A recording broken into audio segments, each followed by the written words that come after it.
Flex Talk โดยโทโร่อาหารแมวของคนเจนใหม่ประโยชน์จัดชัดทุกคำสวัสดีครับผมมาแล้วนะครับอยู่กับ FJ ญี่ปุ่นช่วงนี้นะฮะ Flex Talk ของเราทาง Flex 104.5 แล้วก็ทางแอปพลิเคชันด้วยหรือว่าจะเป็น Facebook YouTube Live กันอยู่ทาง Flex Connect นะครับผมใครที่ยังไม่กดไลค์กด Subscribe กันก็ต้องรีบไปกดกันเลยนะฮะเราจะมีกิจกรรมมีคอนเทนต์กันให้ติดตามกันตลอดเวลาเลยเอาล่ะเดี๋ยวก่อนที่เราจะไปพูดคุยกับแขกรับเชิญของเราในวันนี้นะฮะมีเรื่องราวดีๆมาฝากกันก่อนสำหรับทาสแมวทุกคนเลยนะครับผมเชื่อว่าชาว Flex ที่ฟังอยู่ตอนนี้ไม่น้อยเนี่ยจะต้องเลี้ยงแมวแน่ๆนะฮะหรือใครที่คิดว่ากำลังจะรับน้องมาเลี้ยงวันนี้นะฮะเรามีอาหารแมวของคนเจนใหม่มาแนะนำกันด้วยกับอาหารแมวโทโร่ครับผมบอกเลยว่าประโยชน์จัดชัดทุกคำที่แมวได้กินเลยนะครับเพราะว่าโทโร่เนี่ยทำจากทูน่าเนื้อขาวเกรดพรีเมียมด้วยไม่เติมเกลือนะฮะมีถึง7สูตรทุกคนเหมาะสำหรับแมวทุกช่วงวัยเลยนะฮะตั้งแต่แมวเด็กเลยไล่มาเป็นแมวโตแล้วก็แมวสูงวัยด้วยพร้อมเสริมด้วยสารอาหารที่มีประโยชน์นะครับแล้วก็มี Prebiotics ช่วยดูแลระบบลำไส้น้องแมวนะฮะแล้วแมวตัวไหนที่มีอาการแบบแพ้ง่ายอะไรแบบนี้ก็สามารถกินได้เหมือนกันเพราะว่าเราไม่ผสมธัญพืชที่ทำให้แมวแพ้นะครับสำหรับใครที่เลี้ยงแมวแล้วอยากให้น้องแมวเนี่ยสุขภาพดีอย่าลืมนะครับต้องโทโร่อาหารแมวของคนเจนใหม่นะครับผมแต่วันนี้ต้องเตือนไว้ก่อนเลยนะฮะว่าใครที่ติดตาม Flex Talk ของเราอยู่อาจจะต้องแบบว่าใช้วิจารณญาณในการรับชมรับฟังสักนิดนึงนะครับไม่อย่างนั้นอาจจะโดนตกกันได้จาก2หนุ่มหัวหน้าแก๊งสุดโหดแต่ว่ามากับโหมดคิตตี้นะฮะจากความบาบุ่นในการเป็นคู่กัดที่บังเอิญเนี่ยไปแก้บนถึง9วัดด้วยกันนะครับจนกลายเป็นคู่กันได้อย่างไรเดี๋ยวให้2หนุ่มเนี่ยมาชี้แจงด้วยตัวเองเลยแต่ว่าขอบคุณด้วยนะครับผู้สนับสนุนใจดีของเราโทโร่อาหารแมวของคนเจนใหม่ประโยชน์จัดชัดทุกคำต้อนรับเลยนะครับเซิร์ฟจาว่าสวัสดีครับผมสวัสดีนะสวัสดีครับโอ้โหวันนี้ก็มาอยู่กับเราใน Flex Talk นะฮะได้ข่าวว่าจะมีความพิเศษเพราะว่าออนแอร์ซีรีส์ตอนนี้คือแบบตอนแรกเลยใช่ไหมใช่อีกไม่น่าอีกวันหน้ามันชั่วโมงได้ไหมอีกชั่วโมงกว่าๆ2 ทุ่มครึ่งสัก2 ทุ่มครึ่งครับตอนแรกวันนี้ได้ดูกันแน่นอนได้ดูกันแน่นอนทุกคนเอาล่ะแต่ว่าก่อนอื่นนะฮะให้2หนุ่มเนี่ยทักทายชาว Flex กันหน่อยแต่ว่าอยากให้คีปคาแรคเตอร์ของเราด้วยที่เรารับบทในเรื่องนี้กับซีรีส์มูเตเลิฟตอน9วัดประหลาด Love Me If You Swear ได้ไหมครับได้ครับเอาใครก่อนดีผมขอก่อนได้ไหมได้ก็พี่เลิฟก่อนเดี๋ยวโอเคได้กล้องนี้ใช่ไหมครับผมสวัสดีครับผมตั้มนะครับเหนืออินครับผมนี่ตั้มเป็นหัวหน้าแก๊งอะไรฮะหัวหน้าแก๊งเหนืออินครับหัวหน้าแก๊งเหนืออินอีกคนนึงสวัสดีครับผมโอปทุมไพศาลครับหรือชื่อจริงก็จาว่าครับคือทั้ง2คนเป็นหัวหน้าแก๊งเหมือนกันใช่แต่ผมเก่งกว่านะในเรื่องขิงกันเลยเหรอขิงกันเลยคุณเขายังไม่ได้ดูตอนแรกเลยนะคุณดูเทรลเลอร์เขาก็รู้ดูสั้นๆแล้วสามารถบอกได้เลยใช่ไม่รู้พี่ได้ดูหรือเปล่าเปิดด้วยการที่ผมนั่งอยู่บนบัลลังก์แล้วเขาโดนลูกกระจอกผมจับมาอาจจะต้องไปดูเพราะว่าใครบอกว่าเขาเคยบอกว่าคนที่พูดเยอะจะขี้โม้เอาสิแม่เขายอมไม่ได้กันเลย2หนุ่มคนนี้นะบอกเลยติดไว้กันแต่ว่าวันนี้แฟนๆคนไหนนะครับมีโมเมนต์หรือว่าอยากให้กำลังใจ2หนุ่มหัวหน้าแก๊งสุดหล่อของเรานะฮะก็สามารถแชร์กันได้ผ่าน #flex1045xservejava นั่นเองเอาล่ะถึงแม้ซีรีส์นี้นะฮะมูเตเลิฟตอน9วัดประหลาด Love Me If You Swear เนี่ยจะถ่ายทำเป็นเรื่องแรกเลยของโปรเจกต์มูเตเลิฟเนี่ยนะครับแต่ว่าถูกออนแอร์เป็นเรื่องสุดท้ายเลยใช่ไหมใช่ครับทีนี้ในความที่มันเป็นแบบฟินาเล่เป็นแบบเรื่องสุดท้ายเนี่ยมันมีความพิเศษหรือว่ามีความน่าสนใจยังไงบ้างเล่าให้ฟังหน่อยได้ไหมฮะสำหรับผมผมว่ามันเป็นเรื่องแบบพล็อตผมรู้สึกว่าของ GMMTV เหมือนจะยังน่าจะไม่เคยเลยว่าเด็กช่าง2โรงเรียนแล้วแบบเป็นเด็กช่างที่เป็นเด็กช่างจริงๆอะไรเงี้ยใช่แล้วยิ่งเอาประกอบกับการแบบเข้าวัดทำบุญเนี่ยผมว่ามันสนุกแน่นอนสุดยอดแน่นอนมันดูเป็นอะไร2อย่างที่มันคอนทราสต์กันมากๆเลยใช่ไหมใช่แบบเด็กเกเรกับแบบสายบุญทำบุญ9วัดใช่ผมว่าเสน่ห์หลักๆของซีรีส์เรื่องนี้ก็คือแบบความที่เราต้องมีฉากแอคชั่นเยอะต่อยตีกันเยอะแล้วสุดท้ายมาจบลงที่รักกันได้ยังไงก็ไม่รู้นี่เดี๋ยวสปอยตอนจบเลยเหรอหรือยังไงก็อาจจะรัก หรือว่าอาจจะ เราต้องเรียกว่ารอดูระหว่างทางว่ามันจะเกิดอะไรขึ้นบ้างอะไรทำให้มันได้ผลลัพธ์ และอีกอย่างหนึ่งคือซีรีส์เรื่องนี้มันมีแค่4 ตอน ซึ่งเขาดำเนินเรื่องได้รวบรัดแล้วก็ดีมากๆ เนื้อเน้นๆไม่มีน้ำ เนื้อเน้นๆไม่มี คือแบบ น้ำ กระชับ4 ตอนได้รู้แน่นอน ใช่ ว่ามันเกิดอะไรขึ้นบ้าง ใช่ครับ ไหมฮะความสัมพันธ์ก็ต้องแบบ develop ไปค่อนข้างเร็วเลยใช่ป่ะ น่าจะเล่าค่อนข้างเร็วจะไม่ เออ ไม่อืดไม่มีแบบไม่มีน้ำแน่นอนแบบเนื้อเน้นๆเลย ไม่มียึกยัก คือเรียกว่าดูแล้วห้ามกระพริบตาห้ามไปไหน ใช่ ใช่ ต้องติดตามนะฮะ แล้วจากตัวอย่างซีรีส์ที่ปล่อยออกมาก่อนหน้านี้ มันจะมีคีย์เวิร์ดอยู่3 คำด้วยก็คือ คู่ปรับคู่บุญแล้วก็คู่กันใช่ไหมทีนี้พี่อยากจะรู้ว่าความสัมพันธ์ในแต่ละพาร์ทตามมุมมองของตัวละครเนี่ยมันเป็นยังไงบ้าง เริ่มจากคู่ปรับก่อนเลย ที่มีตั้มเป็นหัวหน้าแก๊งเหนืออินแล้วก็โอเป็นหัวหน้าแก๊งปทุมไพศาลเนี่ยคู่ปรับกันมันเป็นยังไงบ้างแบบความสัมพันธ์ relationship ของ2ตัวละครนี้ มันก็ต้องเป็น2 คนที่เป็นศัตรูกันแบบไม่ได้เห็นหน้าต้องใส่กันตลอดแบบเราต้องหาเรื่องกันตลอด ใช่ ใช่ และด้วยมุมมองของตั้มนะครับเพราะว่าไอ้โอ๋มันมีกางเกงหนึ่งที่ติดตาของโรงเรียน ตัวโรงเรียนที่มันไปตบแย่งคนอื่นเขามา ซึ่งตั้มอยากเป็นหัวหน้าแก๊งมากๆแล้วได้เป็นจริงๆแล้วมันเหลือ1 อย่างที่มันยังไม่ได้ก็คือกางเกงของโอ อ๋อ ก็เลย อยากได้ของเขา ก็เลยอยากได้ของเขา แล้วได้ไหม ก็ต้องรอดูใน เอ ซีรีส์ครับผม นี่เขาไม่หลุดมีอะไรอีกไหมในแบบคู่ปรับที่เป็น relationship ของ2 ตัวละครนี้ คู่ปรับเหรอ อืม ก็นี่แหละหลักๆก็จะเป็นเรื่องแบบจะหาเรื่องกันกวนกันตลอดเวลาจะแบบนี่จะแย่งเกงให้ได้ แต่ว่ามันก็จะมีโอ้ยเอาคิดคนวิธีมาหลากหลายการแย่งเกงบ้างทั้งโหดใช้กำลัง หรือแบบวิธีที่ใช้สมอง แต่ก็เหมือนจะไม่ค่อยจะใช้เท่าไหร่ หลากหลาย คุณหลอกด่าตั้มหรือหลอกด่าใครครับ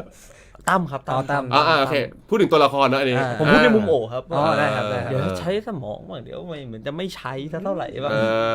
โอเคต่อไปมาถึงพาร์ทคู่บุญกันละคู่บุญอันนี้น่าสนใจมากเลยเล่าให้ฟังหน่อยคู่บุญมันเป็นยังไงฮะ ก็คือคู่บนคือตั้มไปบนเอาไว้ว่าถ้าได้ทำอะไรสักอย่างหนึ่งสำเร็จอ่ะเขาจะไปแก้บนซึ่งเขาได้ทำอย่างนั้นสำเร็จแล้วเขาก็เลยไปแก้บน9 วัดแต่ดันเจอไอโอพอดีไปแก้บนเหมือนกันไม่ว่าจะเหตุผลอะไรก็ตามก็ดันแบบเหมือนดวงมันจะทำให้เรา2 คนได้ไปเจอกันที่วัดดวงสมพงษ์กันต้องไปเจอที่วัดด้วยมันคือเป็นการแบบเอาจริงๆคือเราบังเอิญเจอที่วัดแรกก่อนใช่ป่ะวัดที่ไปบนไว้เพื่อไปหาวิธีแก้บนต้องทำอะไรบ้างก็คือทำบุญ9 วัดซึ่งแบบที่มันต้องมาทำบุญด้วยกันจริงๆเนี่ยเพราะว่าโอ้ไปรู้มาว่าตั้มอ่ะมันเรียกว่าอะไรมันบนว่าอะไรไว้อย่าไปดันไปรู้ความลับเขามาเนี่ยก็เลยต้องตามเฝ้าไม่ให้เนี่ยแฉมันก็เลยได้ต้องไปอยู่ด้วยกันก็เลยตัวติดกันโอเคก็เลยต้องไปด้วยกันจนครบ9 วัดเลยใช่ต้องจำใจไปด้วยกันต้องจำใจไปด้วยกันกับคู่ปรับสุดที่เราเกลียดมากๆต้องไปด้วยกันจำใจในตอนแรกเต้นไปได้ประมาณ3 ตอนครึ่งประมาณ3 ตอนครึ่ง3 ตอนครึ่งเดี๋ยวเกือบจบแล้วนะมี4 ตอนจำใจไปแล้ว3 ตอนครึ่งเหรอไม่ถ้าบอกเขาอันนี้คือหนังต่อยกันนะคือต้องเข้ามาดูคนต่อยกันโอเคไม่ใช่หนังหลักมันคือหนังคนต่อยกันคนต่อยกันเลยใช่โอเคได้แล้วสุดท้ายทีนี้ลงเอยด้วยการคู่กันเป็นยังไงในการคู่กันของตั้มกับโอที่เป็นหัวหน้าแก๊ง2 แก๊งแบบเดือดเลยต้องมาคู่กันสุดท้ายแล้วมันมีเหตุผลของมันอยู่ซึ่งเหตุผลนี้มันแบบผมว่าไม่ได้ผมจำได้ซึ่งผมว่ามีเหตุผลของผมมีความในใจของผมที่แบบไม่กล้าบอกใครเขาก็มีความในใจของเขาที่ไม่กล้าบอกใครแล้ววันหนึ่งเราได้มาแชร์กันความลับของกันและกันความลับของกันและกันรู้ความลับของกันและกันใช่ที่แบบว่าต้องคอยช่วยกันปกปิดด้วยไหมหรือว่ายังไงก็ประมาณเหมือนกับประมาณหนึ่งรู้นะอย่าพูดของฉันนะฉันรู้ของเธอนะอะไรอย่างเงี้ยส่วนฉันก็รู้ของเธออะไรอย่างเงี้ยโอเคคือเป็นฟีลถ้าเกิดว่าถ้าเกิดแบบสปอยก่อนโดนสปอยเหมือนกันเป็นฟีลนั้นใช่แล้วในความคู่กันเนี่ยมันแบบมีความโรแมนติกมีความพิเศษมากแค่ไหนมันจะเป็นความรักที่เร่าร้อนแล้วทุกคนก็จะได้เห็น2 สิ่งที่มันเข้ากันไม่ได้เป็นคู่กับปรับกันมาตลอดแต่ดันวันหนึ่งมันเข้ากันได้โอเคเพราะสุดท้ายเนี่ยก็เป็นคู่กันอยู่ดีไม่ว่าตอนแรกเนี่ยเราจะไม่ถูกกันแบบมากแค่ไหนใช่ไหมฮะครับ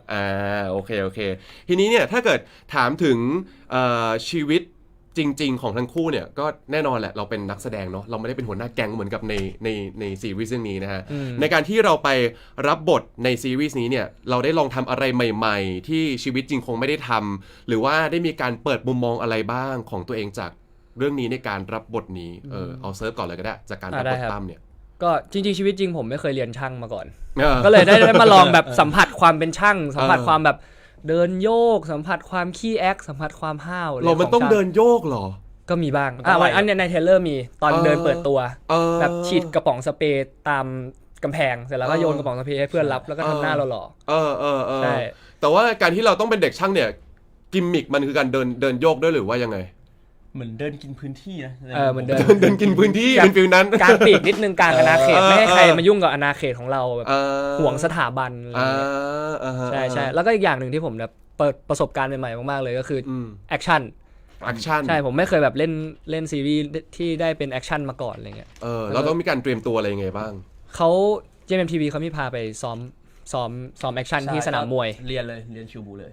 ก็คือเรียนเพื่อไม่ให้เราแบบเจ็บตัวอะไรเงี้ยจะได้แบบต่อยยังไงให้ถูกต้องเตะยังไงให้ถูกต้องอะไรเงี้ยเป็นการเซฟตัวเองแล้วพอเราได้ไปลองเรียนแล้วติดใจไหมติดใจครับผมเป็นคนชอบต่อยมวยอยู่แล้วใช่ได้เรียนมวยก็บางครั้งไม่ฟังครูได้ไปต่อยอยู่ในกระสอบทรายอยู่มุมห้องต่อยอยู่คนเดียวเลยแต่ว่าเรียนในคิวบูเรื่องเนี้ยผมติดใจจนแบบผมไปหลังจากนั้นผมไปสมัครยิมของค่ายมวยของซุปเปอร์บอลเลยนะเหรอใช่แบบรู้สึกแบบมันแบบปลดปล่อยมาก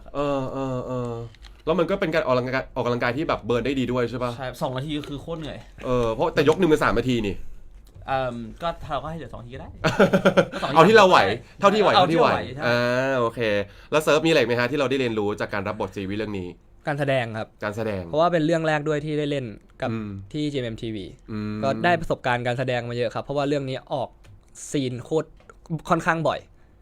คือออกแทบจะทุกซีนเลยออกแทบจะทุกซีนเลยคือออกมาก็แบบฟีลแบบเล่นแสดงเก่งขึ้นโดยปริยายไปเลยใช่ครับโอเคแล้วจะว่าอะไรครับกับการรับบทโอได้เรียนรู้อะไรบ้างสำหรับผมมันผมแบบมันไม่ได้ไกลตัวผมมากเพราะว่าด้วยความที่บทโอมันเริ่มก่อนคือลุงผมก็เป็นเด็กช่างเลยแบบเด็กช่างแบบเถื่อนเลยอะแบบเด็กอุเทนถวายอะใส่เลแบนนั่งเรียนเลยผมก็จะได้แบบเห็นแบบตอนถึงเขาจะแก่แล้วแต่ผมก็เห็นแบบบุคลิกที่มันยังอยู่ของเขามาเรื่อยๆตลอดอยู่ละแล้วบทโอมันไม่ได้เป็นคนที่ห้าวขนาดนั้นเหมือนกับมันอยู่ในจุดที่เป็น untouchable แล้วแบบไม่มีใครแตะต้องแล้วคือแบบเป็นหัวหน้าที่แบบบียอนอะไรอย่างนี้แล้วใช่ไหมเก่งด้วยแหละแบบมันไม่มีใครมายุ่งละมันก็เลยแบบไม่ได้ห้าวเลยมากแต่มันจะมีความแบบเป็นแบบบ้องฟังเพลงนั่งพึมพำเพลงคุยกับปลาสวายยืนเต้นอะไรจริงๆมันคุยกับปลาสวายจริงๆจริงๆเดี๋ยวรอดูใช่ประมาณนั้นแบบมันก็จะแบบเป็นแบบเด็กแบบก็ค่อนข้างจะสดใสประมาณนึงแต่ก็จะมีแบบปมที่เป็นความลับนิดนึงอยู่โอเคงั้นก็แสดงว่าอาจจะไม่ได้ยากมากเพราะว่าเราก็เห็นมาจากคุณลุงใช่ไหมฮะใช่ครับแล้วตัวผมไม่ได้บูเยอะเท่าเขาด้วยแบบเขาบูเยอะกว่าผมเยอะมากเซอร์บูเยอะกว่าใช่ครับโอเคแล้วในการที่เราไปเรียนมาฉากบูเนี่ยแล้วพอมันไปเข้าฉากจริงๆเนี่ยมันเป็นยังไงบ้างมันรู้สึกมันต่างกันไหมมันยากง่ายยังไงว่ามันสนุกมากเลยแบบผมชอบมากซีนนั้นเป็นซีนที่ไม่อยากให้จบอยากให้เทคแล้วทำใหม่เทคแล้วทำใหม่แล้วมันมีความยากหนึ่งคือเราไปซ้อมคิวบูมาเสร็จแล้วคือแบบเราต้องเดินไปตรงนี้นะต่อยอย่างนี้คือวันถ่ายจริงคือเปลี่ยนหมดเลยทำใหม่ทุกอย่างไม่เหมือนที่คุยกันไว้อะไรไม่เหมือนที่คุยกันไว้แล้วผมต้องไปนั่งเรียนกับพี่ทีมสตันท์ใหม่หน้ากองอะไรเงี้ยที่ซ้อมไว้มันโหดเกินไปเขาไม่ได้อยากให้หนังมันออกมาโหดจนแบบโอ้โหโหดขนาดนั้นอะไรเงี้ยเขาก็อยากให้ลดลงมานิดนึงใช่แต่ก็น่าเสียดายนะซ้อมกันมาแบบเต็มที่แล้วแต่ว่าในหนังก็มีเยอะจริงก็ไม่ใช่ง่ายเลยคือลดไปก็จากโหดก็ยังโหดอยู่ดียังโหดอยู่ดีนะก็ยังโหดอยู่ดีสำหรับผมก็ทั้งวันนะครับเหนื่อยแต่ทีนี้พี่อยากรู้ว่าระหว่างฉากบู๊เนี่ยกับฉากที่มันฟินฉากโรแมนติกสำหรับ2 คนฉากไหนมันยากกว่ากันผมว่าฉากโรแมนติกง่ายกว่าฉากโรแมนติกง่ายกว่าหรอใช่ทำไมมันถึงง่ายกว่าเพราะมันไม่ต้องขยับร่างกายเยอะมันใช้แบบสายตาก็ผมขยับคุณไม่ได้ขยับไปอะไรนะก็ผมเป็นคนขยับคุณไม่ได้เป็นคนขยับคุณรู้ได้ไงผมอาจจะขยับด้วยก็ได้นะผมจำได้จำแต่เมื่อกี้เนี่ยบอกจำไม่ได้ไงโรแมนติกจำได้อันนั้นจำตอนจบไม่ได้โอเคโรแมนติกง่ายกว่าใช่ผมโรแมนติกง่ายกว่าเป็นการแบบสื่ออารมณ์ทางสายตาอะไรประมาณนี้ใช่ครับแล้วจะว่าล่ะฮะจะว่าผมรู้สึกฉากบูง่ายกว่าคือผมชอบด้วยแหละแบบโห ผมมันมากวันนั้นอะแบบไม่อยากให้แบบคืออยากแกล้งเล่นพลาดเพื่อจะเล่นอีกรอบ อะไรนะ อยากแกล้งเล่นพลาดเพื่อจะได้เล่นอีกรอบคือมันสนุกจริงๆพี่แบบมันแบบแล้วด้วยความแบบเอ็กซ์ตร้ามันเยอะมากทีมสตันเยอะมากแล้วแบบด้วยโลเคชั่นตรงนั้นมันคือแบบใต้สะพานพระราม 8มันแบบโหมันให้มากฟิลมันได้อ่ะมันถูกที่อ่ะคุณต้องลองบูทุกทั้งวันแบบผมดู แล้วมันจะไม่สนุกอีกต่อไป ใช่หรือว่าแบบวันที่แบบพี่เซิร์ฟถ่ายคิวบูทางวันอ่ะมีแบบเสียน้ำตานั่งร้องไห้ จริงเหรอทำไม ใช่ครับ เกิดอะไร คือแบบ ขึ้น เราบูมาทั้งวันแล้วตั้งแต่เช้ายันเย็นอะไรเงี้ยแล้วมันมีฉากเย็นที่แบบมันไม่ต้องบูแล้วแต่ว่ามันต้องใช้อารมณ์อะไรเงี้ยซึ่งผมมาหมดแรงแล้วแล้วผมมาเล่นไม่ได้สักทีแบบผู้กำกับก็ไม่ให้ผ่านสักทีอะไรเงี้ยแล้วเหมือนเรื่องเนี้ยมันเป็นเรื่องแรกของผมกับทาง GMTV ด้วยก็เลยแบบกดดันตัวเองอยู่ในระดับหนึ่งอะไรเงี้ยแบบรู้สึกว่าแบบเนี่ยตัวเองได้โอกาสมาแล้วทำไมเราไม่ทำให้ได้วะก็กดดันตัวเองไปเรื่อยๆจนตอนนั้นก็แตกเลยร้องไห้แล้วพี่เซิร์ฟร้องไม่ได้ร้องคนเดียวพุ่มกับเห็นก็ร้องตามจริงเหรอพุ่มกับร้องตามด้วยใช่ผมร้องแบบตอนนั้นผมร้องแบบหยุดไม่ได้อะต้องแบบออกไปร้องข้างนอกแล้วพุ่มกับก็เดินมาแบบโอ้อะไรเงี้ยตอนนั้นน่ะเขายังไม่ร้องแต่พอแบบถ่ายอะไรเสร็จหมดแล้วอ่ะเขาเรียกผมมานั่งคุยแล้วเขาก็นั่งร้องไห้กับผมว่าแบบเนี่ยขอโทษนะที่แบบทำนู่นนี่นั่นนี่ต้องรอติดตามเลยความพยายามของทั้งสองหนุ่มในเรื่องนี้นะฮะเดี๋ยวทางออนไลน์เนี่ยจะไปถามต่อจะไปขยี้กันต่อเรื่องราวของแบบว่าซีนโรแมนติกกันบ้างแต่ว่าตอนนี้เวลาทางวิทยุนะฮะใกล้จะหมดแล้วให้ทั้งเซิร์ฟแล้วก็จาว่าฝากผลงานเลยกับมูเตเลิฟตอน9วัดประหลาด Love Me If You Swear ให้กับชาว Flex ได้เลยครับผมเชิญเลยฮะยังไงก็ฝากเซิร์ฟกับจาว่าพวกเรา2คนด้วยนะครับตั้มโอในมูเตเลิฟ Love Me If You Swear นะครับ9วัดประหลาดทุกวันจันทร์นะครับ 20:30 ทาง GMM 25นะครับแล้วก็ True Vision Now ครับแล้วก็ยังไงผมก็ฝากเรื่องนี้ด้วยครับคืนนี้เลยแล้วก็เดี๋ยวฝากผลงานของปีนี้ด้วยนะครับมี Roommate Chaos นะครับ1เรื่องเล่นกับพี่เซิร์ฟแล้วก็อาจจะมีเรื่องอื่นอีกหรือเปล่ารอติดตามดูเป็นความลับโอ้ยอาจจะมีอีกหรอให้แฟนๆได้ติดตามกันด้วยอาจจะมีอีกโอเคต้องรอติดตามเลยนะฮะเอาล่ะยังไงก็ฝากด้วยสำหรับซีรีส์อย่างมูเตเลิฟตอน9วัดปะล่ะ Love Me If You Swear นะครับเริ่มตอนแรกคืนนี้เลยเวลา 20:30 นะครับผมทาง GMM 25แล้วก็ทางแอปพลิเคชัน True Vision Now นั่นเองเดี๋ยวตอนนี้เราไปต่อช่องทางออนไลน์กันเลยดีกว่านะครับลาทาง Flex 104.5 ไปก่อนนะต่อออนไลน์นะครับที่ Flex Connect นะครับมาเจอกันด้วยบ๊ายบายครับทางวิทยุ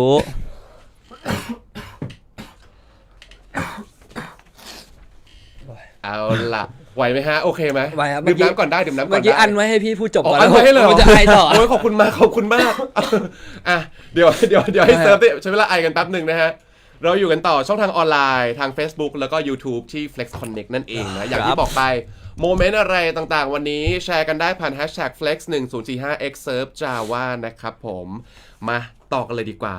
อย่างที่รู้ว่าซีรีส์เรื่องนี้นะครับเราจะได้เห็นทั้ง2คนเนี่ยในมุมที่มันแบบแบดมีความเท่มีความดิบอะไรแบบนี้ใช่ไหมแล้วก็ในแบบฟินหวานๆด้วยก็เลยอยากให้ทั้ง2หนุ่มเนี่ยอิมโพรไวส์ให้ดูหน่อยว่าถ้าเกิดว่าตัวละครตั้มกับโอเนี่ยเป็นแบบแบดเท่ๆจะเป็นยังไงแล้วถ้าเกิดเป็นแบบฟินหวานๆโรแมนติกกันอะไรเงี้ยจะเป็นยังไงอาจจะเป็นบทที่แบบคิดขึ้นมาเองได้เลยอิมโพรไวส์ได้เลยเต็มที่ได้ครับขอเริ่มจากเท่ๆแบดกันก่อน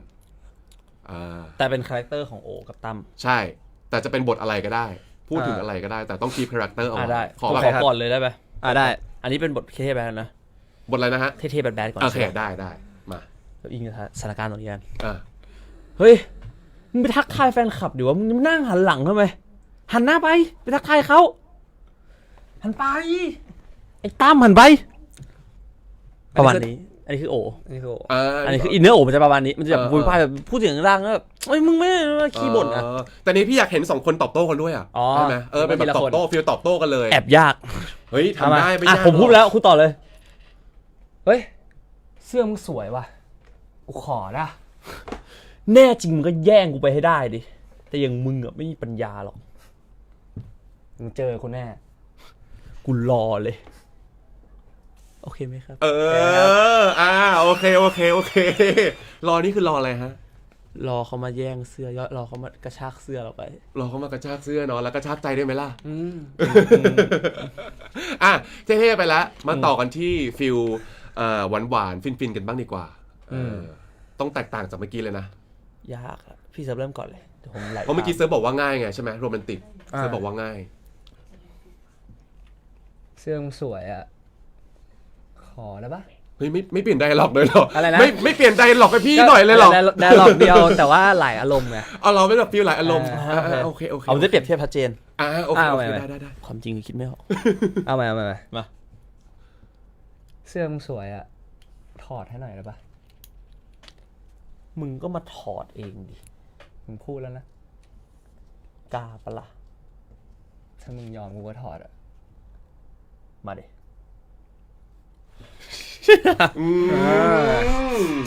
อันนี้คือเป็นแบบว่าความหวานที่สุดแล้วของสองตัวละคร ใช่แต่ต่อให้เป็นซีนโรแมนติกอ่ะมันก็ยังจะมีความของความแบบเอาชนะกันอยู่มันมีความห้าวแต่ประโยคมันจะสองแง่สองงามขึ้น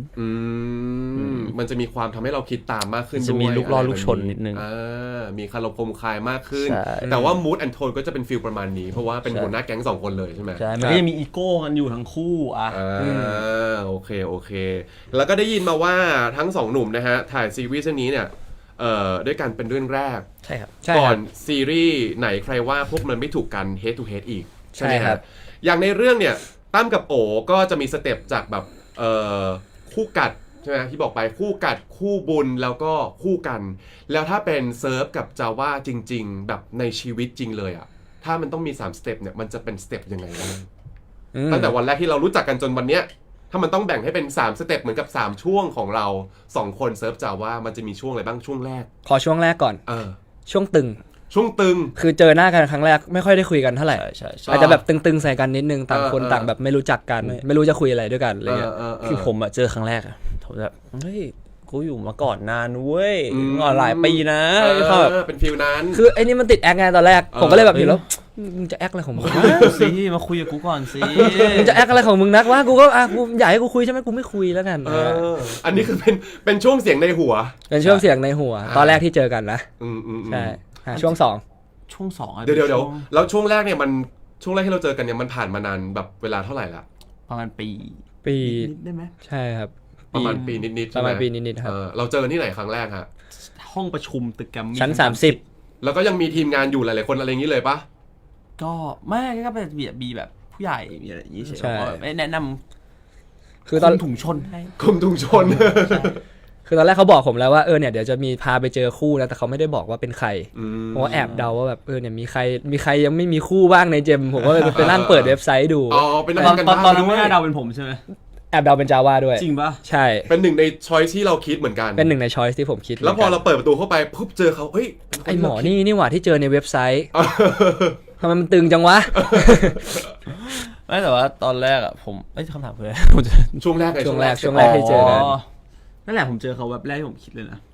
เขาใส่แต่งตัวฮิปปี้มาเลย ฮิปปี้เหรอ ฮิปปี้ เป็นยังไงจำได้ไหมวันนั้นเขาแต่งตัวยังไง มันจะเป็นกางเกงขาสั้นที่แบบคลุมเข่า อ่า ลงมาหน้าแข้งนิดนึง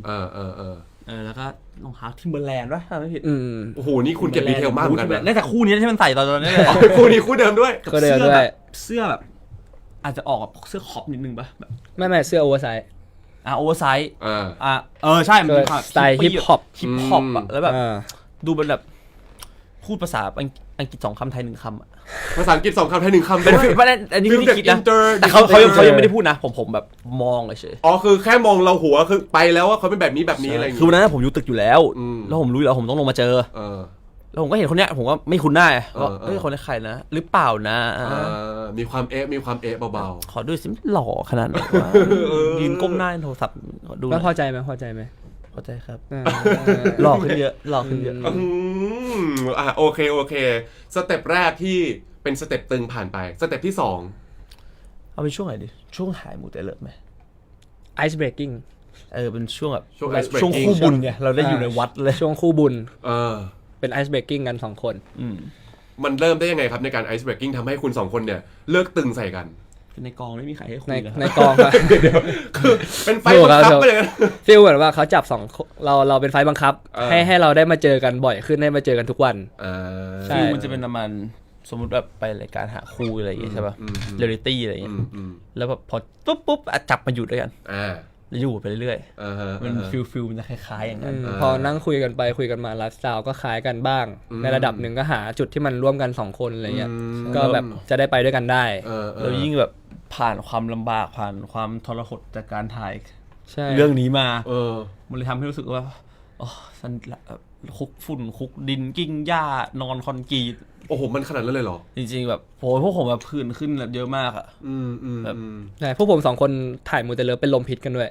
ใช่แต่ เป็น2 คนวันเดียวกันเวลาเดียว เป็ กัน น พร้อมกันเลยเหรอ ใช่ครับเป็นคิวสองผมจำได้แต่ว่า อ๋อ มันโชคดีนิดนึงคือแบบคือผมมาขึ้นหนักมากแบบหนักกว่าเขาเยอะผมแบบไปฉีดยาเยอะมากเพราะว่าวันต่อไปผมบินไปต่างประเทศพอดีแต่ก็ถือเป็นโชคดีอย่างหนึ่งเพราะว่าบินไปอยู่อากาศเย็นแป๊บเดียวหายเลยบินอยู่อากาศหนาวแป๊บเดียวก็หาย คือมันเกิดจากอะไรอะแบบอากาศร้อนฝุ่นหรือว่าอะไร มันเกิดจากที่เราไปคุกหญ้าเยอะ ใช่ เกินแล้วในหญ้ามันมีฝุ่นมีแมลงอะไรเงี้ยอาจจะแบบกัดเราหรือว่าแบบเนี่ยพักผ่อนน้อยต้องถ่ายแล้วก็แพ้อากาศแพ้แดดทุกอย่างครับทำให้แบบเกิดมันเป็นลม น้อย พิษ ภูมิตกแต่ผมเป็นคนแบบเซนซิทีฟแบบพวกแบบธรรมชาติอยู่แล้ว โอ้โหแล้วเป็น2คนพร้อมกันเลย ใช่ โอ้โหตอนนั้นกองก็น่าจะตกกองเขาตกใจเลยไหมเป็น2คนพร้อมกันด้วย มันอยู่ในช่วงแบบพักอาทิตย์หนึ่งพอดี เพราะว่า อ๋อเหรอ ไม่มันได้พัก ใช่ เพราะผมมาล็อกคิวไว้แล้วผมจะไปต่างประเทศไง เอาพอดีเลย ผมมาล็อก พอดี ก่อน เลย แล้วมันเป็นพอดี ถ้าเกิดว่าเป็นแบบวันรุ่งขึ้นมีคิวต่อเนี่ยก็โอ้โหน่าจะปวดหัวกันอยู่นะ อาจจะได้เห็นไอ้ตั้มลายจุด ไปทำอะไรจุด ไอ้โอลายจุด แต่ว่าอาจจะ ใช้ยาใหม่เหรอ ใช่ไหม แต่ว่า ตั้มลายจุด กลับมาถ่ายมันยังไม่ได้หาย100%มันยังเป็นรอยอยู่ลองดูดีๆจะมีบางที ต้องไปสังเกต เป็น ดู ไอ ใช่ โอ ไหม ไอโอลายจุดไอโอลายพราง แล้วเมื่อกี้ที่บอกว่าเราคุยกันพยายามจะหาจุดที่แบบเรามีความชอบเหมือนกัน แล้วอะไรที่เราหาเจอว่าเนี่ยเราแบบชอบเหมือนกันไลฟ์สไตล์เราคล้ายๆกันเลยมีจุดไหนบ้าง คือเรา2 คนเป็นคนที่ชอบในสีสันเหมือนกัน เราเป็นคนชอบแบบ ชอบปาร์ตี้เหมือนกันนะชอบปาร์ตี้สังสรรค์กันอะไรอย่างงี้ สายแบบโอเคไนท์ไลฟ์อะไรอย่างงี้ ซึ่งมันเป็นสิ่งที่ ไม่ ลดกว่าร้าน อาจจะไนท์ไลฟ์ด้วยแล้วอาจจะแบบชอบใช้ชีวิตตอนกลางคืนกินข้าวตอนดึกนอนไม่ค่อยนอนเร็วเท่าไหร่อะไรเงี้ยก็จะชอบแบบยกหูคุยกันตอนกลางคืนบ้าง เป็นฟิลไนท์เพอร์ซันเนาะ เป็นฟิลไนท์เพอร์ซันมากกว่า โอเค ฟ้ามืดแล้วมันจะมีพลังแฝง นี่ แล้วพว สิ กผมอะคลิกกันมากเรื่องนี้สนิทกันได้เพราะอันนี้จริงๆแบบโคตรสนิทอะแบบเจอทุกวันอะ งั้นก็แปลว่ายิ่งมืดยิ่งคึกหรือเปล่า ยิ่งมืดยิ่งคึกเลย อยู่ดีตอนกลางคืนจะโทรก็โทรชวนผมไปกินข้าวต้ม โทรดึกสุดตอนกี่โมงที่บอกว่าดึกเนี่ยกลางคืนเนี่ย โอ้ยผมเคยคุยกันเกือบ6 โมงเช้า ตีห้าอะไรเงี้ยแบบลาก เดี๋ยวอันนั้นไม่เล็กดึกอันนั้นเล็กเช้าแล้วครับ เคยคุยกันเกือบ ผมจะหลับ ถึง ตอน 6 โมงเช้า ฟ้ อะ มันเริ่มจะแบบเริ่มส้มๆแล้วเริ่มสว่าง คือมันจะสว่างแล้ว ใช่ เราค่อยไปนอนอย่างนี้เลยโอ้โหก็น่าจะสนิทกันพอสมควรเลยถึงแบบคุยกันนานขนาดเลยนะ ใช่ครับ อั อันนี้เรื่องราวชีวิตมันเยอะครับมันชอบโทรมาเมา เรื่องราวชีวิตเขาก็ไม่น้อยครับ ผมก็ชอบ เดี๋ยว ถามเขาเหมือนกัน เดี๋ยวข้อต่อไปพี่จะให้เมาส์เดี๋ยวข้อต่อไปพี่จะให้เมาส์นะฮะมาจบที่สเต็ป3ก่อนสเต็ป3อันแรกเป็นตึง2เป็นไอซ์เบรกกิ้ง3คืออะไรฮะ เป็นการไอ 3คือสเต็ปแหละคู่กันคู่รัก ถ้าเกิดในซีรีส์ก็จะเป็นคู่กัน คู่กัน แต่ของเราแต่ในชีวิตจริงเราคืออะไร สเต็ป3ผมให้เป็นตอนถ่าย Head to Head อืม เป็นช่วงที่เราเจอบ่อยคุยกันเยอะมาก ให้ชื่อมันว่าอะไรดีสเต็ปนี้ Step Bestie bestie Step bestie คำนี้ดี bestie เป็น ใช่ bestie กันแล้ว เป็นสนิทกันแล้ว ก็คือมีอะไรคุยกันได้ทุกเรื่องใช่ก็คือสเต็ป3แล้วรู้สึกว่าความสัมพันธ์ของเราในฐานะของที่เป็น bestie กันเนี่ยมันเปลี่ยนมาจากวันแรกยังไงบ้าง ผมเปลี่ยนเยอะมากแบบยิ่งผมเห็นเขาเปลี่ยนเลยนะคือเขาแบบเปลี่ยนจากคนเดิมตอนเดิมเขานิ่งเขาแบบโหคือคูลมากคือดูเป็นแบบผู้ชายสุขุมเท่ๆคูลๆคนหนึงเลยแหละแล้วพอได้สเต็ป3ปั๊บกลายเป็น ก็อยู่ๆมันก็ยืนเต้นท่าเนี่ยคืออย่างเงี้ย ยืนเต้นให้ดูเลย คุณก็เต้นกับผมเหมือนกันข้างๆผมคุณไม่ต้องพูด แต่เขาเป็นคนคิดไงท่าเนี้ยผมก็เต้นกับเขาอะ เก็บไว้ตอนสงกรานต์ ใช่ เป็นสเต็ปสงกราน กุม ต์ ภาพี่นิ่งๆพี่รอซิ่งวันสงกรานต์ นี่แล้วอีก2เดือนได้เห็นแน่บอกเลย โอ้แน่นอนบอกเลยโหทั้งปีเฝ้ารอเดือนนี้ มุดอยู่นั่นแหละมุดอยู่นั่นแหละ ดูอย่างนี้เลย แล้วท่านี้มาจากไหนเป็นท่าอะไร พี่ลอก พี่หลอกกับแด เป็นฟิลนั้นท่าผีหลอก ใช่ ให้คนทางบ้านได้เห็นท่าผีหลอกแบบชัดๆมองเข้าไปในกล้องหน่อยได้ไหมฮะ 3 2 1 เขาจะฝันดีหรือเขาจะกลัวดีเนี่ยเห็นท่านี้ไป2 หนุ่มโอ้โห ผมว่าไปทำกลางแจ้งน่าจะโดนต่อยได้ง่ายๆท่านี้ คือเป็นแบบเบสซี่กันแล้วใช่ไหมก็คือ ใช่ครับ มีการแบบว่าพัฒนาความสัมพันธ์ของเรา2 คนตั้งแต่วันแรกที่รู้จักกันมานะฮะเอาล่ะวันนี้เนี่ยต้องบอกว่าจริงๆพี่อยากจะชวนทั้ง2 คนเนี่ยไปทำบุญ9 วัดเหมือนกับในซีรีส์เลยแต่ว่ามันอาจจะยังทำไม่ได้เนาะตอนนี้วัดปิดแล้วด้วย วัดหัวลำโพงเปิดอยู่ เปิดอยู่ ทำบุญลงศพ ทำบุญลงศพ ใช่ ไปบ่อยไหม เคยไปครั้งหนึ่งครับเพราะว่าตอนนั้นแบบจำได้ไปกินผัดไทยประตูผีแล้วมันกินเสร็จไม่อยากกลับไม่รู้จะทำอะไร เป็นนายเพื่อน เพื่อนก็ไม่ได้ไปพี่เซิร์ฟนะตอนนั้นไปกับเพื่อนก็ไปถวายลงศพกันดีกว่าผมก็ให้ถวายลงศพอะไรเวลานี้วัดที่ไหนเปิดแล้วเพื่อนก็ขับผ่านมา โอ้มันเปิดด้วยดีเนาะได้ที่เที่ยวใหม่ สามารถทำบุญตรงกลางคืนได้ด้วย ใช่ นะฮะแต่ว่าวันนี้ยังไงก็ไม่ครบ9วัดแต่ว่าอยากให้2หนุ่มเซิร์ฟจาว่าเนี่ยทำมิชชั่นสนุกๆเพื่อวัดปะล่ะเป็นการ ได้ครับ วัดความสนิทว่า2คนเนี่ยสนิทกันแค่ไหนเดี๋ยวพี่จะมีคำถามให้แล้วให้แต่ละคนตอบมาโอเคไหม โอเคครับ ได้ครับ โอเคข้อแรกเลยว้าวข้อแรกนะครับผมนอกจากจะต้องตอบแล้วจะต้องมีการลงมือทำกันด้วยนะฮะ โอ้โห ข้อแรก น่ากลัวจริง นะครับวาดรูปอีกฝ่ายแล้วช่วยพูดรีวิวอีกฝ่ายในมุมของตัวเองให้รู้จักหน่อย โอเค โช ได้ ว์สกิลวาดรูปกันด้วย มีกระดานอยู่ใช่ไหมฮะไม่มีกระดาน มีไหมฮะมีเป็นอะไรกระดาษกระดาษปากกามีไหมเอ่ย ปากกาอันเมจิกเลยครับไอ้ปากกาบอร์ดอัน ที่วางอยู่เลยมีไหมฮะโอเค คนละแท่งคือจริงๆเนี่ยมิชชั่นนี้นะพี่เขาบอกมาว่ามันมาจากการที่เหล่าดาราศิลปินเขาต้องรีวิวของไงใช่ไหมแต่วันนี้เราเลยอยากให้รีวิวอีกฝ่ายหนึ่งเป็นกิมมิควาดฝ่ายตรงข้ามนะฮะอย่าวาดตัวเองนะครับผม ได้ครับ วาดฝ่ายตรงข้ามนะโอ้โหตอนนี้ไม่รู้ว่าเป็นไงบ้างอยากจะเห็นแล้วเนี่ยเชื่อว่าแฟนก็อยากเห็นเหมือนกันนะครับว่าเซิร์ฟว่าจาว่าจะออกมาเป็นยังไงจะแขนขาอะไรจะครบไหมนะครับผมส่วนจาว่าวาดเซิร์ฟเนี่ยจะออกมาเป็นยังไงจะเป็นเท่ๆแบบหล่อๆคูลๆหรือเปล่า2คนนี้มีใครวาดรูปเก่งมีใครวาดรูปเป็นไหมคะเนี่ย ไม่ได้เลย พี่ ครับ น่าจะรู้ครับ เดี๋ยวได้เห็นกันเลย เดี๋ยวได้เห็นกันนะครับแต่ดูจากตั้งใจกันมาก เอาแค่หน้าใช่ไหมครับ หน้าอย่างเดียว หน้าอย่างเดี๋ยวก็ได้ ได้ โอ้ยเสร็จแล้วเหรอ เดิม เดี๋ยวเขาให้วาดหน้าผมไม่ใช่วาดหน้าพี่โก เดี๋ยวรอคำตอบกันสิ ไหนขอดูของเซิร์ฟก่อนเลยขอดูของเซิร์ฟหน่อย ให้ผมเป็นอันนี้ ชูให้กล้องดูเดี๋ยวอันนี้คือใครนะ จาว่า นี่คือจาว่าแล้ว ใช่ จาว่ากี่โมงครับอันนี้ อันนี้คือดูหน้าพี่กระแตปะเนี่ยอันนี้ดูหน้าพี่กระแต อันนี้อาจจะผิดตรงผมนิดนึง ใช่เพราะว่าวาดเลยมาหน่อย วาดเลยไปหน่อย อันนี้ทรงผมประมาณไหน แต่ดีเทลได้อยู่ประมาณแสกประมาณ 70-30% วันนี้แสก50ด้วยพี่ดูอยู่ ผมชอบแสกกลาง ไม่ตามจาว่าที่ผมรู้จัก อุ้ย จาว่าพาร์ทปกติ อ๋อจะวาดในมูเตเลิฟแสก70-30 แล้วก็ปากอาจจะแบบมันปากเขาดูเหมือนเขาจะจุ๊บตลอดเวลา ปากเป็นกระจับ ปากเป็นจุ๊บๆอะ ปากหน้าจุ๊บเหรอ ใช่ ประมาณนั้น ไหนงั้นรีวิวให้หน่อยว่า เพื่อนเราคนนี้จาว่าเนี่ยเป็นยังไงบ้าง ก็ผิวขาวๆครับใช่หน้าตาก็น่ารักแต่ว่าอยากจะแบดแต่ยิ่งเขาอยากจะแบดเท่าไหร่เขาก็จะยิ่งน่ารักมากเท่านั้น ยิ่งแบดยิ่งน่ารักด้วย ใช่ โอเค ลักษณะนิสัยเป็นยังไงบ้างฮะ ใส่ดีครับน้องนิสัยดีมากๆอาจจะเป็นเด็กดื้อเด็กซนไปนิดนึงแต่ว่าก็ยังอยู่ในร่องในรอยยังดื้อซนแบบน่ารักอะไรอย่างงี้ดื้อซนตามแบบว่าภาษาใช่ดื้อซนตามภาษาวัยเขามีเรื่องอะไรที่เขาบอกว่าดื้อแล้วเราคอยเตือนเขาบ้างไหม ก็เดี๋ยวรอตามผม อะไรนะ ก็รอตามผม นะ เดี๋ยวพี่ก็ถามคำถามเหมือนกัน พี่อาจจะเปลี่ยนก็ได้ ถามเหมือนกันเถอะ ก็มีเรื่องแบบบางทีเขาชอบเมาส์เพลินไปหน่อยอะไรอย่างเงี้ยก็ต้องแบบกำจัดขอบเขตให้เขา เป็นคนแบบสนุกสนานไม่ให้บางทีอาจจะหลุดสปอยไปบ้างนิดนึงเลยก็ต้องแบบค่อยๆเคาะออกมาให้มันเป็นแบบถูกที่ถูกทางหน่อย แต่ถ้าอย่างนั้นถือว่าวันนี้ทำได้ดีเพราะไม่หลุดสปอยอะไรเลย ใช่ใช่ไหมวันนี้ยังไม่หลุดเลยนะผมมีสติครับตอนนี้มีสติใช่ไหมใช่เพราะพี่เขายืนกำกับยืนกอดอกมาเนี่ยยืนอยู่เนี่ย ผมโดนปรับทัศนคติหลายรอบนะครับผมมีสตินะครับโอเคเซิร์ฟว่าจะว่าผ่านไปเรียบร้อยนะครับไหนจะว่าขอดูเซิร์ฟหน่อยเป็นยังไงบ้าง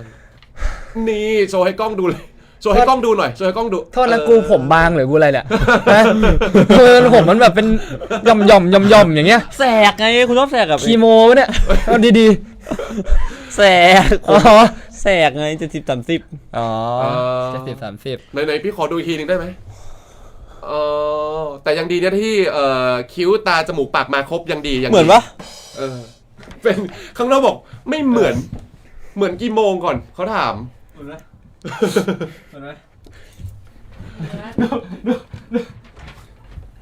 เอาละเขาเริ่มตามหาพวกไหนกลับมานั่งรีวิวก่อนมาไหนรีวิวเซิร์ฟพี่ฟังหน่อยว่าเซิร์ฟเนี่ยที่เราวาดมาเนี่ยเป็นยังไงบ้างก็เนี่ยครับตามที่ผมนั่นเลยคือจมูกเขาจะแหลมปากเขาจะแบบ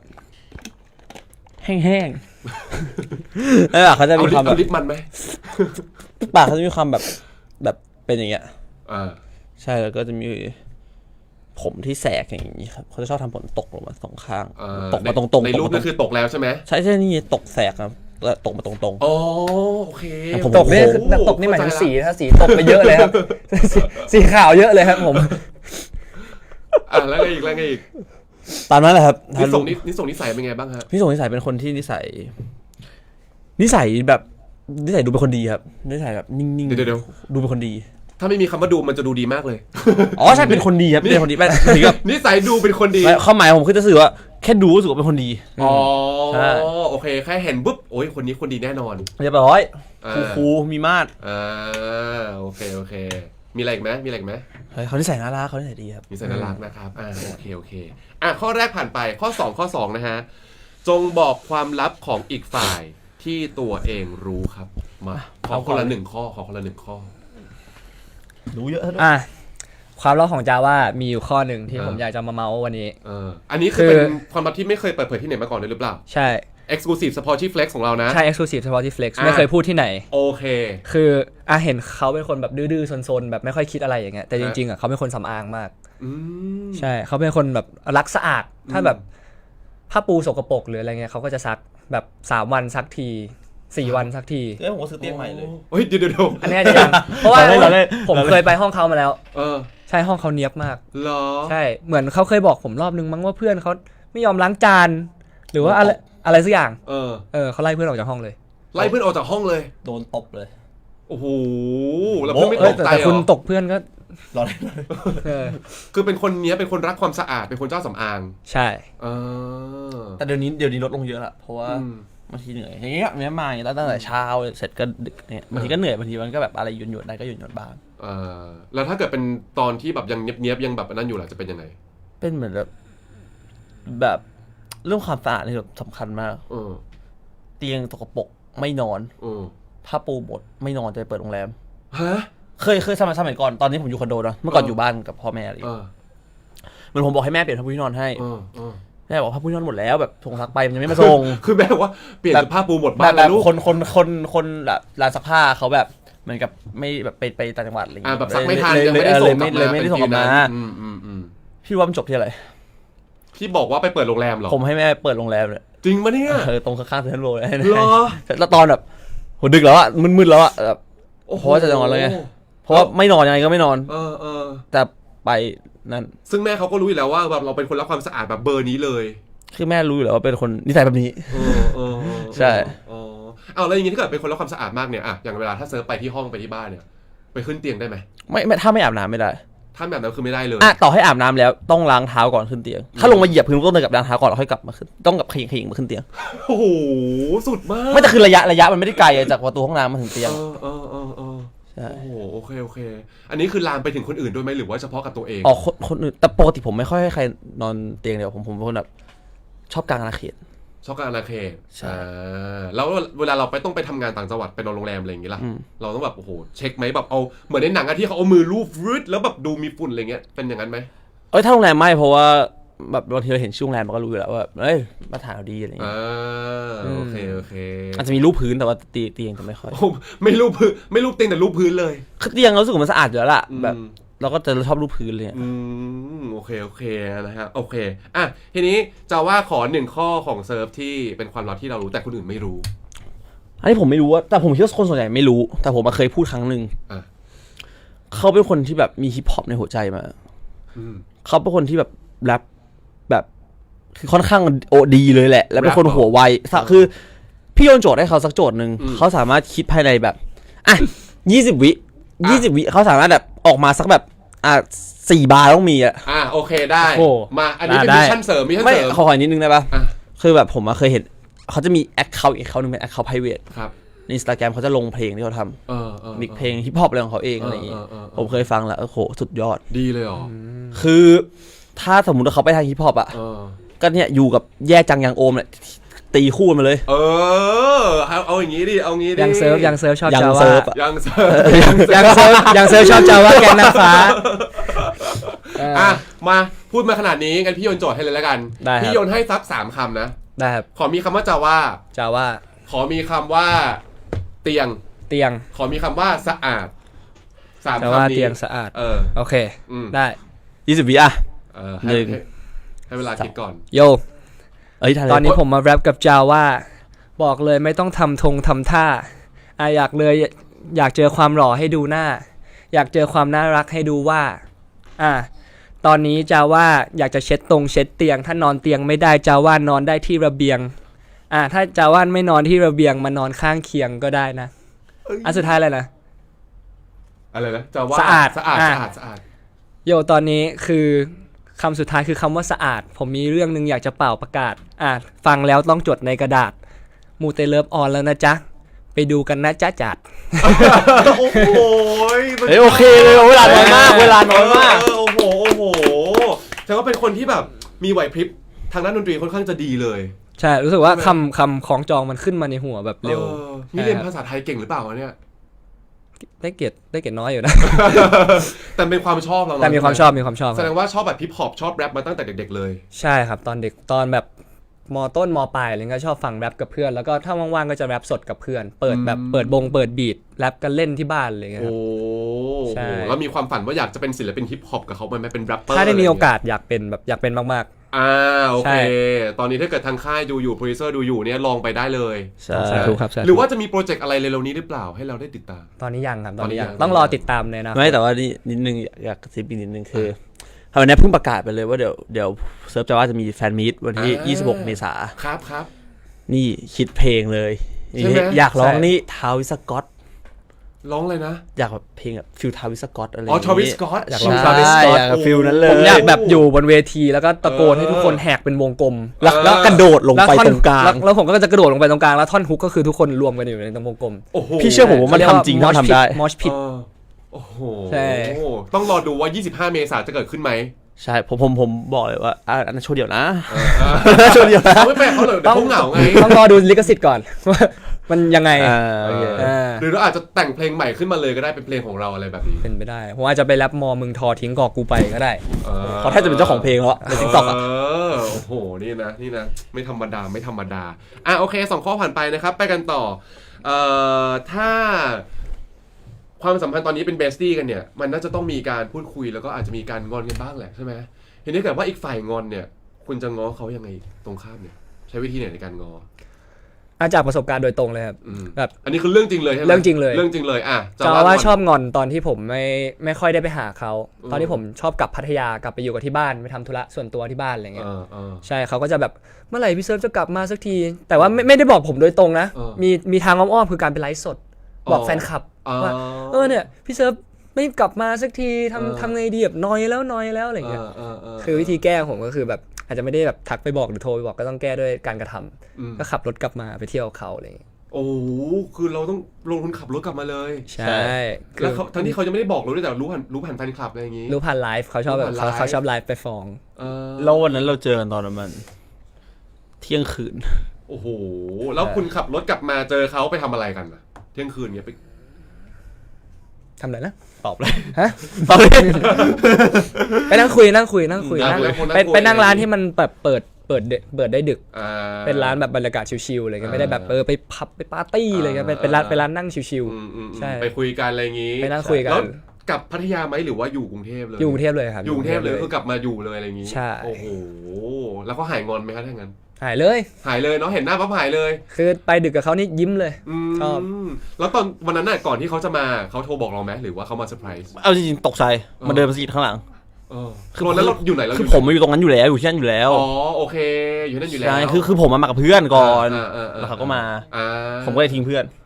จริงๆทิ้งเพื่อนจริง เขาอุตส่าห์มาจากพัทยาเลยใช่ไหมล่ะ ใช่ นะฮะโอเค แล้วถ้าเกิดว่าวันหนึ่งเซิร์ฟงอนจะว่าจะทำยังไง โหนี่ผมไม่มีประสบการณ์โดยตรงเซิร์ฟไม่เคยงอนผมเลยใช่ปะ เคยไหม ไม่เคยครับ ไม่เคยเลยสักครั้ง แล้วสมมติว่าวันหนึงเขางอนอ่ะคิดว่าเราจะต้องใช้วิธีไหนให้เขาหายงอนเรา ผมจะซื้อสตูซี่ให้เขา ซื้อสตูซี่ เพราะว่าเขาชอบสตูซี่มาก หายไหม หายครับ เดี๋ยวอย่าเพิ่งรีบสิ ถ้าตัวเดียวไม่หายตัวเดียวไม่หายขอสัก ต้องมีข้อแม้หน่อย ขอสตูซี่ฮิวแมนเมดโปโล โอ้ แล้วก็เสื้อต่างๆเอามากองให้หน่อย จำไว้นะถ้าเกิดวันไหนเขางอนห่อไปเลย ให้เป็นเงินสดก็ได้เอาไปซื้อเอง ก็เป็นวิธีที่ ถ้าเกิดว่ามีการงอนกันเกิดขึ้นก็อาจจะแบบใช้วิธีประมาณนี้นะครับผมไปกันต่อนะฮะโอ้โหข้อนี้พูดอะไรก็ได้ให้อีกฝ่ายยิ้มให้ได้ภายในเวลา30วินาทีครับผมเดี๋ยวพี่จับเวลาด้วยเริ่มจากจาว่าก่อนนะครับมีเวลา30วินาทีนะครับ3 2 1เริ่มครับ 6 better ยังไม่สำเร็จนะคนแพ้มีบทลงโทษนะ อยากกินนมดัชมิลอ่ะ ผ่านแล้ว15วิครับ มันได้จะยิ้มอยู่แล้วอ่ะ ผ่านไปแล้ว20วินะครับผม อ้าวยิ้มแล้วโอเคยิ้มแล้วอะไรไปจี้จุดเราให้เรายิ้มได้อุตส่าห์ มันมาจี้ผม อ๋อ มันมาจี้ผม จู่โจมเลย จู่เจิมเลยเป็นไฟบังคับ โอเคถ้างั้นเซิร์ฟครับผม 30 วินาที โอเค 30 วินาทีนะฮะคนแพ้มีบทลงโทษนะครับ30 วินาทีถ้าเกิดพร้อมแล้ว3 2 1เริ่มครับ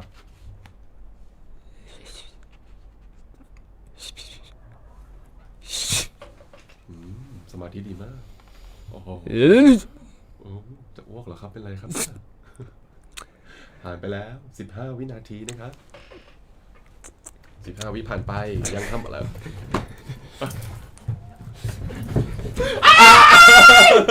โอเคเอาเป็นว่าทั้งสองคนเนี่ยสามารถทำให้ทั้งคู่ยิ้มได้แล้วกันใช่ไหมด้วยความที่เราสนิทกันด้วยนะครับผมตอนนี้ไม่มีคนแพ้เลยทำยังไงดีฮะเอายังไงดีทั้งสองคนเลยไหม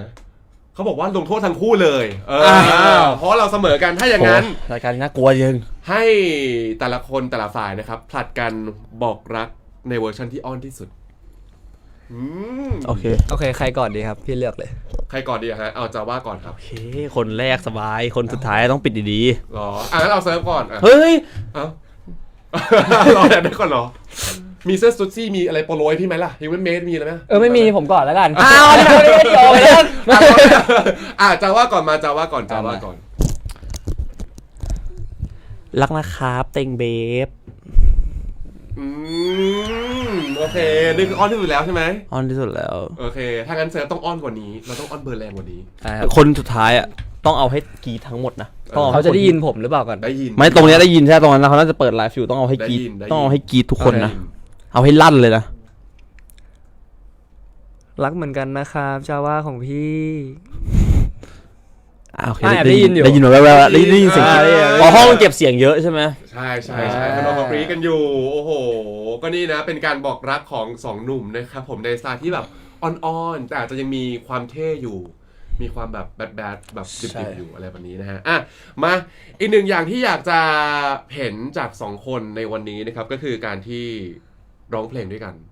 มาคลื่นวิทยุทั้งทีเนี่ยมันจะไม่ร้องเพลงไม่ได้เลยนะฮะได้ครับร้องเพลงอะไรก็ได้ที่ทำให้ทุกคนที่ตอนนี้เนี่ยตกหลุมรักสองคนอยู่แล้วต้องตกหลุมรักไปมากกว่าเดิมอีกโอเคเพลงอะไรดีครับพี่มีดนตรีใช่ไหมฮะดนตรีหรอดนตรีมันอยู่ในหัวใจผมแบบให้พี่เซิร์ฟลีดเลยเรื่องเพลงเพราะว่าผมแบบสกิลสู้เขาไม่ได้เลยงั้นเราเพลงอะไรเอาเพลงอะไรเพื่อนข้างๆแล้วกันครับเป็นเพลงที่ผมกับจาว่าร้องด้วยกันโอเคจำเนื้อได้ใช่ไหมฮะเฮ้ยเพลงอื่นพวกนี้ไม่เอาเพลงเยอะเลือกเอาเพลงแบบทั่วไปแบบเพลงคนอื่นบ้างWhat if Gemini เสียงสูงไปเลยกูบอกมึงเลือกไม่ก็ผมไม่รู้พี่เอาให้ไหนผมลองพูดมาพี่พูดมาคือตอนไม่รู้ว่ารักเรียกว่ารักหรือเปล่าก็ไม่รู้มันรักหรือเปล่าที่มันกำลังก่อตัวขึ้นภายในใจเขาเราไม่ต้องเริ่มคีย์สูงก็ได้ไงเราเริ่มคีย์ต่ำก็ได้ได้มาไงก็ไม่รู้ก็ได้ใช่ไหมก็ไม่รู้อะไรเลยคีย์อะไรวะเนี่ยมันขึ้นโอเคก็ฮุกก็ได้ใช่ป่ะฮุกเดียวก็พอนะได้ก็ไม่รู้ว่ามันเรียกว่ารักหรือเปล่าที่มันกำลังก่อตัวขึ้นภายในใจของเราสิ่งเล็กๆที่มีกันวันนั้นเริ่มจากศูนย์จนกลายเป็นหมื่นพันตราบใดที่ฉันมีเธอข้างกายไม่ว่าโลกนี้จะพาเราไปที่ใดจะมีอ้อมแขนฉันคอยกอดเธอไว้It's been on my mind นี่โอเคเชื่อว่าแฟนๆที่รัก2หนุ่มอยู่แล้ววันนี้ตกหลุมรัก2หนุ่มเพิ่มขึ้นมากกว่าเดิมแน่นอนนะ อีกสักเพลงไหม อีกสักเพลงเหรอ อินเลย แถมเหรอ เอาได้สิเอาเพลงอะไรไอ้เธอนั้นคือนางแมวยั่วสวรรค์ เธอมันคือปีศาจสุดเซ็กซี่ เธอกินผู้ชายเป็นอาหารตาโอเคอังกอร์แถมเมื่อกี้ใช่ไหมแถมไปแล้วเมื่อกี้หรืออยากอีกเพลงเหรอจะว่าเหมือนคิดออกไหมผมตามคุณเลย เฮ้ยผมคิดมา2เพลงแล้วนะคุณคิดเถอะ คุณช่วยผมคิดอีก ผมร้องออกมาคุณร้องไม่ได้หรอกเจ็บที่ยังรู้สึกไหมเอาว่าเฮ้ยเพลงนี้ดีว่าฟังถูกว่านนทนมาขอแบบฟิลอินเลยเพลงนี้มาแต่ความจริงมันตาแค่เมื่อเธอต้องกลายเป็นคนอ่อนแอเจ็บที่ยังรู้สึกเจ็บที่ยังเสียใจเจ็บที่ยังรักยังมีแต่เธออยากดูแลแต่เธอเรื่อยไปเจ็บที่นานสักเท่าไรจากมั่นใจว่าเคยแข็งแรงแต่สุดท้ายพบเธอถึงได้เข้าใจว่าฉันไม่เคยหยุดรักเธอเลยรักเธอโอเคครับผมโอ้โหวันนี้ก็เรียกว่าเต็มอิ่มมากๆเลยแต่ถ้าเกิดอยากเต็มอิ่มกว่านี้คืนนี้ 20:30 อย่าลืมนะฮะตอนแรกสำหรับซีรีส์อย่างมูเตเลิฟตอน9วัดปะละนั่นเองนะสุดท้ายนี้แล้วให้2หนุ่มฝากอะไรถึงแฟนๆหน่อยนะครับผมไม่ว่าจะเป็นซีรีส์หรือว่าจะเป็นเซิร์ฟจาว่าแฟนมีตใช่ไหมที่จะมีขึ้นเมษายนนี้เชิญเลยครับใช่ครับก็ขอฝากซีรีส์วันนี้ด้วยนะครับมูเตเลิฟเลิฟมียูสแวร์นะครับตอน9วัดปะละนะครับผมออนทุกวันจันทร์นะครับ 20:30 ครับทาง GMM25 นะครับแล้วก็ True Vision Now ครับแล้วก็ฝากอีกเรื่องที่จะตามมาภายในปีนี้นะครับ Roommate Chaos เล่นด้วยกันเหมือนเดิมเสิร์ฟจาวานะครับฝากติดตามด้วยว่าแบบจะมีเรื่องไหนอีกหรือเปล่าปีนี้แล้วก็ผมมีอีกมีไหมนะปีนี้มี Serve and Love ครับใช่ก็ฝากดูด้วยนะครับหุ่นสวยๆแซ่บๆมีให้ทุกคนแน่นอนครับนี่ผมก็น่าจะมีเหมือนกันแหละไอ้หุ่นสวยๆแซ่บๆเนี่ยไม่ยอมกันเลยนะคือเปิดมาก็ไม่ยอมกันตอนจบก็ไม่ยอมกันอีก2หนุ่มอาจจะต้องไปดูหนุ่มหุ่นสวยๆนั้นแซ่บๆในซีรีส์มูเตเลิฟอาจจะมีไหมพอจำได้ไหมมีในเทเลอร์บอกว่าถ้าเสื้อมันเกะกะมากก็ถอดไปเลยดิต้องมารอดูว่าจะเป็นตอนไหนมี4ตอนนะฮะแล้วเซิร์ฟจาว่าแฟนมีตติ้งหลังเราจะได้เห็นอะไรบ้างในงานมีคอนเซปต์มีอะไรมีอยากทำอะไรไหมนอกเหนือจากที่แบบอยากจะแบบร้องเพลง Travis Scott อะไรอย่างเงี้ยก็ผมว่าเดี๋ยวรอติดตามมันดีกว่าพวกเราก็เรียกว่าอะไรยังไม่ได้ลงดีเทลเลยขนาดนั้นยังไม่ได้นั่งคุยกันใช่ซึ่งมันก็เป็นโปรเจกต์ใหญ่อยู่อาจจะได้ร้องมากกว่า1เพลงแน่นอนร้องมากกว่า1เพลงแน่นอนใช่จะร้องหลายเพลงอยู่แล้วก็ต้องมีโฮโลกราฟมีเต้นอะไรหลายอย่างก็ฝากด้วยครับมีอะไรที่แบบเราอยากทำไหมในหัวของเราพอเรารู้ว่ามันจะมีงานนี้ที่เราแบบอยากทำเลยมีไหมผมเห็นอย่างในสตาร์ลิมปิกพี่รู้จักสตาร์ลิมปิกป่ะรู้จักสีของทีวีพี่รู้จักพี่วินไหมพี่วินไหนครับเบทาวินรู้จักสิเขาห้อยตัวแบบไม่ใช่ห้อยตัวคือเป็นสเตจที่เขาอยู่บนสเตจแต่สเตจมันลดค่อยๆลงเขายืนอย่างนั้นโอ้โหอยากได้แบบนั้นใช่ฟีลแบบลอยๆลงมาเป็นสลิงโหนสลิงแล้วฟีลนั้นแบบไม่ได้โหนสลิงคือสลิงยึดสเตจแต่เรายืนอยู่บนสเตจแล้วสเตจมันค่อยๆลงมานึกออกโอเคโอ้ยิ่งใหญ่อลังการนะต้องรอดูว่าโลเคชั่นจะมีให้พวกเราหรือเปล่าเขาจะอนุมัติหรือเปล่าก่อนแล้วเซิร์ฟเราอยากทำอะไรไหมก็อย่างที่เขาบอกไปอยากแรปครับอยากแรปนะครับอยากร้องเพลงแรปของต่างประเทศใช่แล้วก็แบบอยากแบบไปยืนพ่นแรปรัวๆเลยโอเคเดี๋ยวรอติดตามเลย25เมษายนนี้นะครับที่ The Mall Life Store บางแคนั่นเองนะครับสำหรับงาน Surf Java Fan Meeting นะครับวันนี้ขอบคุณ2หนุ่มมากๆที่มาพูดคุยกันนะครับขอบคุณนะครับขอบคุณครับวันหลังถ้าเกิดมีอะไรก็แวะเวียนมากันได้ตลอดเวลานะฮะดีครับวันนี้ลาไปก่อนแล้วนะครับสวัสดีครับสวัสดีครับ